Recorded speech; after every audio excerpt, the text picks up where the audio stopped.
Our Beneteau is equipped with a top-load freezer and a front-load fridge. And the condensing unit is right down there. On a sadder note, our refrigerator, not the Dometic that we added on, but the main one built into the boat, bit the dust. Fuse blown, breaker blown, looks like the compressor locked up in it. So, you know, boat ownership, that's what boat stands for, right? Bust out another 1,000.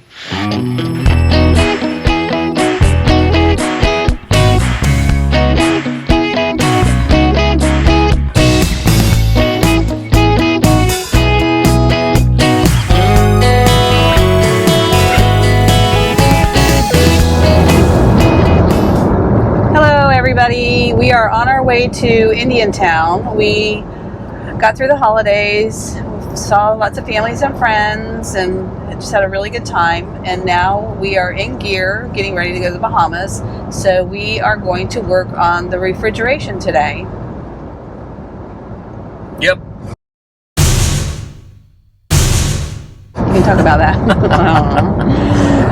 Yeah, we're on our way to Indiantown to work on the boat. This is the next one in the series of DIY videos we're doing as we get the boat prepped and ready for the Bahamas. So this is one of the things on the checklist is refrigeration. As you recall, if you haven't seen the video, check out our video. We were going to South Carolina where the refrigeration seized up. So we're going to get a new condensing unit because the compressor seized up and get that installed. So that'll be a challenge. I've never changed one out. I've done a lot of AC work on cars and stuff, but never a boat. So we'll see how this goes. Looks like this unit was built in 1999. I guess we got our money's worth out of it.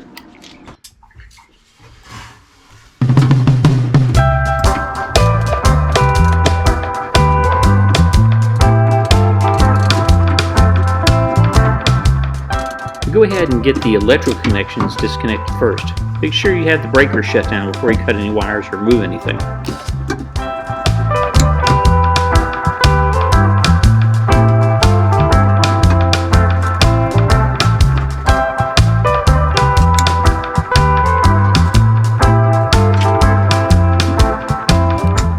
Next we want to get the refrigerant out. Now in our case there wasn't any refrigerant left. I'm trying to think if there's any left.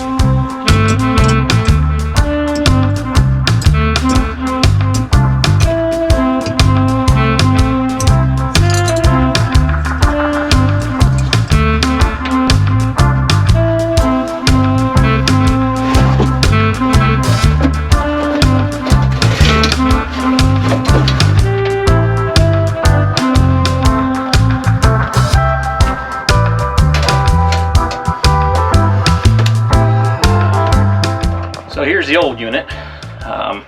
I'll have to do some comparison and make sure these connections here. I bought adapters. We'll have to hope those will hook up and get everything else hooked back in here. So let's pull the new one out and take a look at it.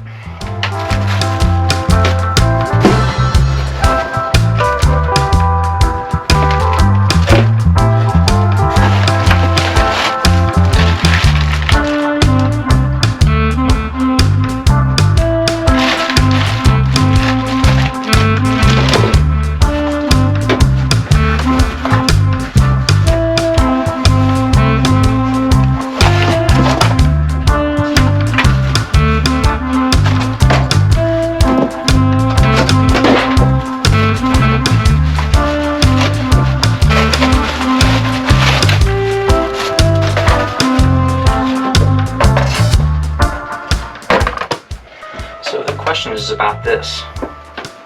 It's got this duct. I can transfer that duct over to this and have it hook in. Probably be a good idea, but it's further back. The overall size looks the same though. Controls, all the stuff. The question is are these connections the same?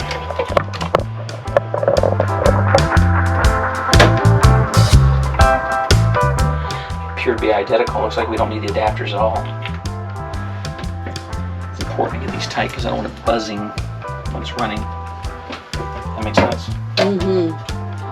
Trying to sleep in this thing, you know.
Well, the unit's installed and it's running. Right now, by temperature on the hoses relative to pressure, and it's running, and it's not cycling, but it's running, and it's cooling off, but we'll have to let it run for a little bit and see how it does. Now, if the temperature doesn't get low enough, then I'll probably grab my R134 gauge and come back out here, hook it up, and check a look at the charge. Now, this unit's supposed to come pre-charged, and when I hooked it up, as I tightened down the hoses, probably lost a little bit. So we'll have to get in there and check the pressures if it doesn't get cold enough. This boat has a large top-load freezer and a front-load fridge and one big coil that wraps around. And that coil probably takes a little bit more refrigerant than this is set up for. So we'll go ahead and let it run, and then may have to come back and adjust the pressures. Nice roads on the way to Indiantown to work on the refrigeration in the boat. It's bouncy. It's bouncy. Whoa, there we go. Whoa. Right. Bouncing along in the refrigerator, our Honda. On the way to Indiantown to work on the refrigeration. This is the next video in our DIY series as we get the boat ready to head to the Bahamas. Of course, if you own a boat, it's always DIY because you're always fixing something.